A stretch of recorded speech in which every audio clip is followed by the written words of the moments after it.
May kwento ako. Babae ako. Isa sa mga pangarap ko ay ang makapag-travel sa ibang bansa.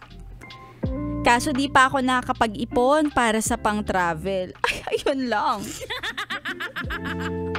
Kaya ang ginagawa ko, pinopost ko na lang sa social media yung mga pictures ng mga gusto kong puntahan. At dahil sa mga nakikita ko, parang gustong-gusto ko ang magpunta sa South Korea. Ba't ayaw mo sa North? Wala lang, para ma-manifest. At meron akong nakilala sa aming work. Lalaki siya at sa ibang kumpanya siya nagtatrabaho. Pero madalas siyang nagpupunta sa aming opisina dahil may business partnership sila ng aking boss. Ay! Etong lalaking ito, alam ko may kaya siya, kayang-kaya niya talaga na bumili ng ticket dahil boss din naman siya. At kinausap niya ako. Nabanggit niya sa akin na nakita niya nga daw yung post ko na gusto ko na magpunta sa South Korea. Dahil nakabook daw siya ng ticket para sa 2 tao. Umatras lang daw yung kasama niya dahil sa umuwi ng probinsya. Saktong-sakto talaga para sa akin. Sayang naman daw yung ticket dahil transferable naman sa ibang tao. Kaya hindi ko pinag-isipan ang aking mga desisyon. At nasabi ko agad, yes, it's a yes, it's a yes. Sige, sasama po ako sa inyo. Ay.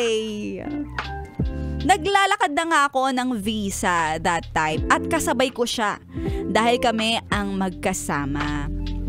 Napansin ko na lang na, ay, itong lalaking to may kakaibang interes sa akin. Ay, Day, hindi ka niya yayayain kung wala, Day. Inisip ko na lang, sige, para sa pangarap ko na makapag-Korea, sige, sasakyan ko na lang ang mga trip niya. Sige, go. Natuloy nga kami at nakapunta sa Korea. Doon hinahawakan niya ang kamay ko, ang bewang ko, yung mayakap-yakap pa siya sa akin. At syempre, iisa lang kami ng kwarto. Meron siyang ipinagtapat sa akin. Nalaman ko na yung dapat nakasama niya sa Korea ay ang girlfriend niya. Kaso, hiwalay na sila bago pa matuloy ang kanilang trip to Korea. Kunyari nalulungkot ka pero hindi. Ginawa niya akong proxy girlfriend sa Korea. Ako naman, dahil sa may malaking utang na loob sa kanya, lahat ng gusto niya ay sinusunod ko. Hala, Day, grabe ka naman, Day.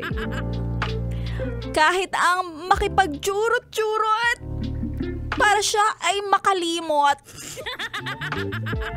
5 days kami doon at masaya naman ang aking naging Korea experience.